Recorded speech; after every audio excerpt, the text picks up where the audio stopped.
নমস্কার দর্শক বন্ধুরা, আজ আমরা এমন একটি বিশেষ দিনের কথা বলবো যে দিনটি সূর্যের গতিপথ পরিবর্তনের মাধ্যমে জীবনের ভাগ্যরেখাকেও পরিবর্তন করে। যে দিনটির নাম হলো মকর সংক্রান্তি। এই দিনে করা কিছু ছোট উপাচার সারা বছরের দুঃখ, কষ্ট, দারিদ্র্য, রোগ ও বাধা দূর করতে পারে। আজকের ভিডিওতে আমরা জানব মকর সংক্রান্তি কেন এত শক্তিশালী, সূর্য মকর রাশিতে গেলে কি পরিবর্তন হয়, কোন 7টি উপাচার ভাগ্য খুলে দেয়, কোন ভুল করলে ফল সম্পূর্ণ নষ্ট হয়। ভিডিওটা শেষ পর্যন্ত দেখবেন, কারণ শেষের উপাচারটি অত্যন্ত গুরুত্বপূর্ণ এবং সবথেকে বেশি শক্তিশালী। মকর সংক্রান্তি হলো সূর্যের দক্ষিণায়ন থেকে উত্তরায়ণে প্রবেশ। এটি দেবতাদের দিন শুরু হওয়ার সময়।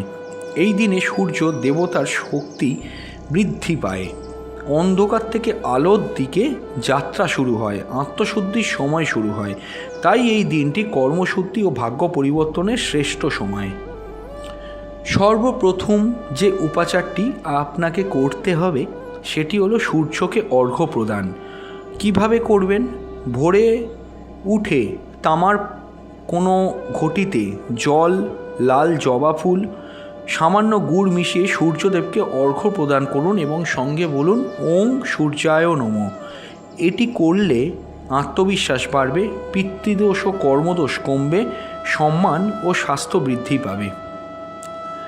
দ্বিতীয় যে উপাচারটি অত্যন্ত মূল্যবান, সেই দ্বিতীয় উপাচারটি হলো গঙ্গা জল বা পবিত্র জলে স্নান।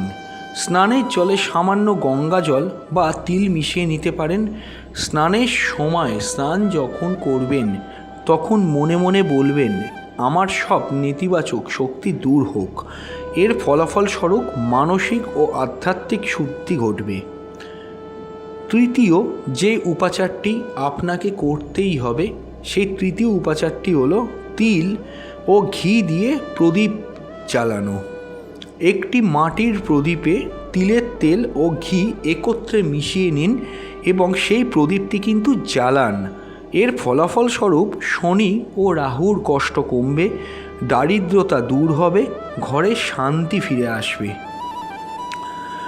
চতুর্থ যে উপাচারটি আপনাকে করতে হবে সেই উপাচারটি হলো তিল, গুড় ও কম্বল দান। অর্থাৎ আপনি ওই মকর সংক্রান্তির দিনে কালো তিল দান করতে পারেন, গুড় দান করতে পারেন, কম্বল বা উষ্ণ বস্ত্র দান করতে পারেন। এর ফলাফলস্বরূপ শনি গ্রহের দোষ কেটে যাবে, দারিদ্র্য ও পূর্বজন্মের পাপক্ষয় হবে এবং আপনার জীবন থেকে দুঃখ দুর্দশা কিন্তু সরে যাবে। 5 নম্বর বা পঞ্চম যে উপাচার বা যে কাজটি আপনাকে করতে হবে, খিচুড়ি ভোগ ও সেটি প্রদান করা। আপনি নিজে হাতে খিচুড়ি ভোগ রান্না করুন এবং আপনার গৃহদেবতাকে সেই ভোগ দান করুন বা নিবেদন করুন এবং তারপর সেই ভোগ দরিদ্র ব্যক্তিকে খাওয়ান। ফলাফলস্বরূপ অন্নদোষ দূর হবে, সংসারে খাদ্যাভাব কিন্তু থাকবে না। ষষ্ঠ যে উপাচারটি করতে হবে, বাড়ির প্রবেশপথে প্রদীপ জ্বালান। বাড়ির যে প্রধান দরজা, সেই দরজায় সন্ধেবেলা সন্ধ্যা আরতি করে, সন্ধ্যার পূজা করে মকর সংক্রান্তির দিনে দরজার 2টি মুখে প্রদীপ জ্বালান। এই প্রদীপ জ্বালালে নেতিবাচক শক্তি আপনার গৃহে প্রবেশ করতে পারবে না এবং সমস্ত কিছু কিন্তু ইতিবাচক হয়েই আপনার জীবনে আসবে।